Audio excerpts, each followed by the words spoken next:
To understand the leader of a $5 trillion technology empire, we have to look past the valuation and at his morning routine. Every day, NVIDIA CEO Jensen Huang wakes up with the same thought. His company is exactly 30 days away from going out of business. He is the lead architect of the modern artificial intelligence industry. The microchips his company designs process the vast majority of AI workloads across the globe. His path to this position bypasses the usual stories of elite prep schools or early access to venture capital. He began with no industry connections and no family wealth.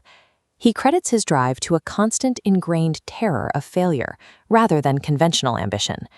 At 9 years old, Huang and his older brother were sent from Taiwan to the United States.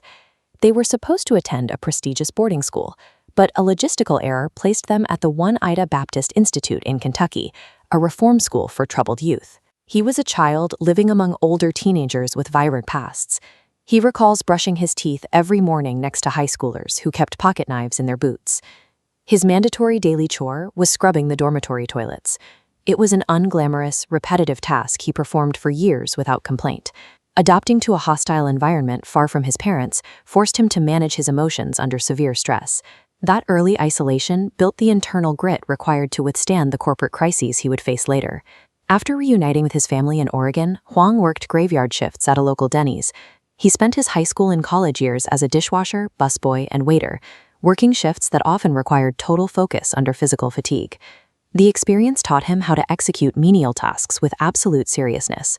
He frequently tells engineering students that no job is beneath him because he was once the best dishwasher at Denny's. In 1993, he sat in a booth at another Denny's and sketched out the business plan for NVIDIA with 2 friends. They chose to build graphics processing units, or GPUs, to power a future of visual computing. At the time, the rest of the industry was focused almost entirely on standard central processors. Launching an unproven hardware company required taking massive capital risks. His background surviving on physical labor gave him the baseline needed to endure the lean early years of a startup. NVIDIA's first product, the NV1, used a 3D rendering technique the market rejected. It failed commercially, leaving the young company almost bankrupt.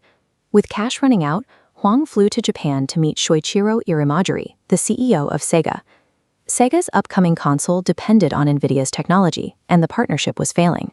Huang told the Sega CEO the truth. NVIDIA's architecture was the wrong approach and would fail. He advised Sega to find another partner, then asked for a $5 million lifeline to keep NVIDIA alive while they pivoted. Irimajiri agreed. That payment allowed NVIDIA to build the Riva 128, which saved the company. Accepting the failure of his design allowed Huang to secure the trust he needed to stay in business. A decade later, Huang made his most expensive strategic gamble. He introduced CUDA, a platform that allowed GPUs to handle general-purpose computing instead of just video games. This chart shows NVIDIA's historical research and development spending.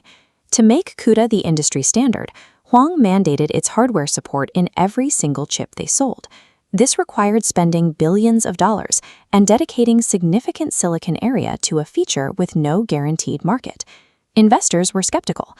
As costs rose, Wall Street punished the company, and NVIDIA stock dropped over 80%. It remained flat for years as analysts questioned the decision to spend resources on a niche feature for scientists. When his team grew anxious about the crashing valuation, Huang asked if gravity or physics had changed. When they said no, he told them to continue. He believed that developing new computing architecture meant enduring long periods of being misunderstood. He credits his survival during those years to his psychological training in enduring pain. He often tells his staff that greatness comes from character, and character is formed through suffering.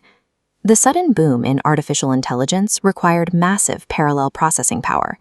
The scientific community realized that deep learning models ran most efficiently on the specific CUDA architecture Huang had built years prior. NVIDIA scaled its production to meet this demand, pivoting from gaming to heavy AI physical infrastructure, including these massive Blackwell server racks.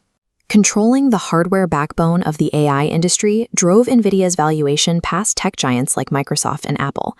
In 2024, they briefly became the most valuable publicly traded company in the world. Their current dominance is the delayed result of 15 years of highly risky, expensive bets that were widely mocked by the market at the time. Despite this wealth, Huang maintains a relentless pace. He works 7 days a week and reads thousands of emails daily, frequently appearing in public in a simple black leather jacket. He still leads with the assumption that the company is perpetually 30 days away from shutting down. He believes that vulnerability and accepting the possibility of failure are what allow a company to pivot when needed. His core philosophy is that greatness is the direct result of character, and character is built through surviving adversity and suffering. Building an empire involves outlasting the mistakes that break others. Jensen Huang's path from dishwasher to CEO shows that character is formed through the specific, physical experience of adversity.